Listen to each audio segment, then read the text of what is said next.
Hi class! Today we are going to be diving into one of the most important part of life here on Earth, and this is going to be our ecosystems and our food chains. Every ecosystem has living and non-living parts that help to balance each other out and keep the system going. Inside these ecosystems, there is energy moving from one organism to the next, and it is always moving. Before we can learn the different roles that the energy takes, we need to understand what each role the organisms take are. So, in today's lesson, you are going to learn 6 vocabulary terms that every single scientist needs to know. Producer, consumer, decomposer, herbivore, carnivore, and omnivore. These words are going to help us describe who eats what and how the energy flows through the ecosystem. By the end of this lesson, you will be able to explain exactly how each of these roles keeps our ecosystems going and healthy. Alright, we're going to go through each of the vocabulary terms, and as we do this, I want you to take notes either with paper and pencil, or you can do it on your computer or device. It doesn't matter, but make sure that you're paying attention because we're going to do some activities with it. Alright, our first word is going to be producer. So a producer is an organism that makes its own food through a process called photosynthesis. Plants, algae, and some bacteria are considered a producer. They are the foundation of every single food chain because they bring energy into the ecosystem from the sun. Alright, we're going to move on to our second word, consumer. A consumer cannot make its own food, so it has to rely on eating other organisms to gain that energy. Consumers may eat plants, animals, or both. Without our consumers, energy wouldn't be able to move through the food chain, so the consumers are very important. Alright, next is going to be our decomposer. So a decomposer breaks down all of the dead or decaying organisms. This process returns nutrients like carbon or nitrogen back into the soil, and some decomposers could include fungi, worms, or bacteria. Decomposers keep our ecosystems clean and fertile so we can continue the process. Alright, our next word is going to be herbivore, but remember, this word starts with an H. It's not herbivore, but it's herbivore. An herbivore is a type of consumer that only eats plants. So this might be a rabbit, a caterpillar, or manatees. Herbivores are a very important source for our predators.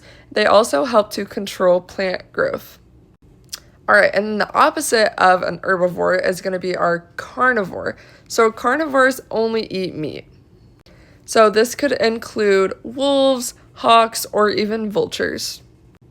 Our carnivores help the prey population from becoming too large, so they can keep those populations down to a civil number. And lastly, we have our omnivores. Omnivores eat both plants and animals. This might include humans, raccoons, and even bears. Omnivores are very flexible when it comes to their eating, so this helps them survive in multiple different environments. Alright, now that we have reviewed all of our vocabulary terms, we are going to do a couple little activities to test your science thinking, so get ready for these. After I state a phrase, I want you to go ahead, write down your answer, pause the video after I say the phrase, and you are going to test and see if you got these phrases correct. Alright, first up, this organism uses sunlight to make its own food. If you guessed producer, that was correct. Number 2, this organism eats both berries and fish. If you guessed omnivore, that was correct. Alright, number 3, this organism breaks down a dead log. This one was decomposer. Good job if you got it correct. Number 4, this organism only eats other animals. Good job, carnivore. And lastly, number 5, this organism only eats plants. If you guessed herbivore, that was correct.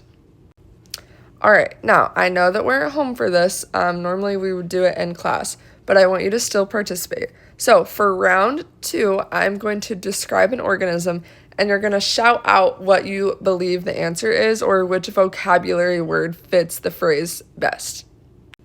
All right, number 1, a cow grazing in a field. Go ahead and shout out your best answer. Number 2, a mushroom growing on a fallen tree.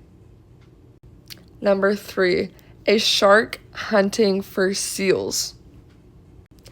Number 4, a human eating a salad with chicken in it.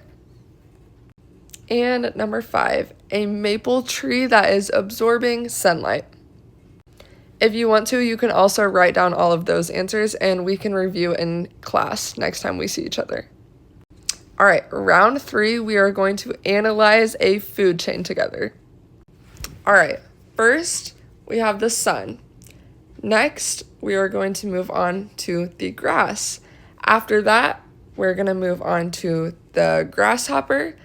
And then from the grasshopper, we have a frog. And from the frog, we have a snake. And lastly, we have a hawk. So, which one of these organisms starts the food chain by capturing energy? Also, think about this question. Which organisms in this food chain are consumers? Which one of these animals is a carnivore?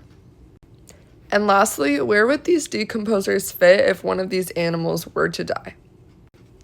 Make sure that you think really tough about those questions so we can review next class. All right, today we have learned that every single organism has a place in the food chain and it has a different role of connecting energy through our food chains. Producers bring the energy in, consumers pass the energy along the food chain, and decomposers recycle it back into the soil. All right, now you should definitely be able to define our 6 vocabulary words from today. So these words, let's go back over them. Producer, consumer, decomposer, herbivore, carnivore, and omnivore. Understanding these words can help us not only describe food chains, but make predictions about different ecosystems and explain why this balances out matter in nature.